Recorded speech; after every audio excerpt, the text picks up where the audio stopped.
Hello, my name is Jack Pollard. I'm going to be giving my persuasive speech on why it is unethical to allow minors on social media, and this is my audience today.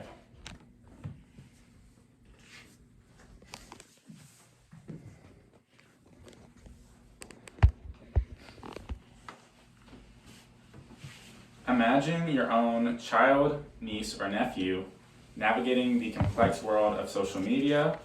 Would you want them to be exposed to potential dangers and harm, such as cyberbullying, pornography, or drugs? Today, I would like to advocate for the protection and safety of children by highlighting the ethical concerns surrounding their use of social media. My credibility comes from being a student, my observation and testimony from my peers, as well as research I've done online. To make my argument today, I will discuss the effects of cyberbullying on mental health, the ease of access to pornography and how it can affect a younger person's mind, and the access to drugs. To begin, let's take a look at how cyberbullying can take place within social media. A good friend of mine, who today we will call John, had malicious rumors made of them on social media.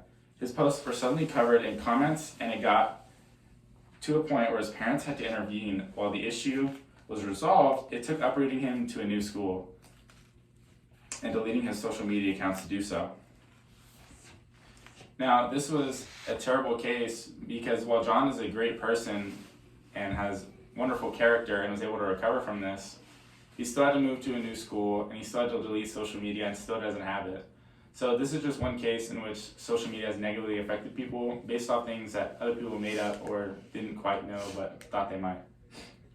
Take for another example, a case in 2014 discussed on the HuffPost by expert Ross Ellis, in which a young woman named Michelle Carter sent thousands of text messages, which were very harmful, telling a young man to kill himself and many other rude messages.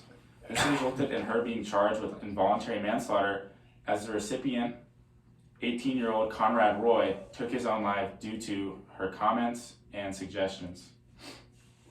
Children's minds are not just affected through what people tell them about themselves, but also how people treat others. Another effect of social media is the ease of access to pornographic material. 44% of teens on social media have seen pornography intentionally, and 58% have seen it on accident. This is a ridiculous statistic, but not only does it sound made up, but it's true. Dr. Gail Dines, a professor of sociology and women's studies at Wheelock College in Boston, has very extensively studied the effects of pornography on the effects of young children. She has argued that exposure to pornography at a young age can have extreme effects to their attitudes towards sex, relationships, and women.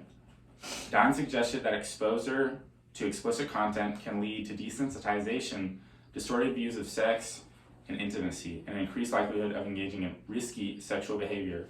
Now, risky sexual behavior can include participating acts where two parties are, doing something explicit in public. However, it can also become something where one party may not be consenting.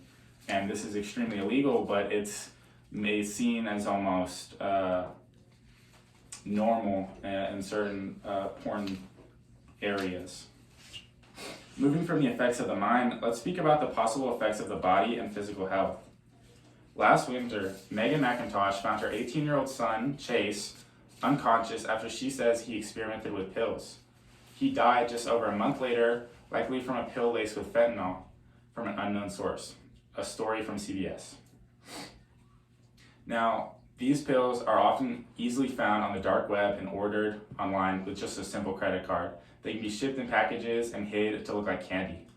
In 2023, the Drug Enforcement Agency, otherwise known as the DEA, seized over 79 million fake pills containing fentanyl. The DEA states that 7 in every 10 of these pills have a potentially lethal dose. Information taken directly from the DEA website. So 7 in every 10 of these pills that are marketed to look like Xanax, typically, or Percocets, otherwise known as oxycodone, can be completely laced with fentanyl and can end up killing your child just from them finding them through social media, like finding a plug, someone that sells these pills illegally. So many people die every year, and it's not only dangerous, but it will, even in cases where people don't die, a lot of the times these people can end up hospitalized or with mental detriments. Fentanyl is a very dangerous drug and can easily be accessed through social media.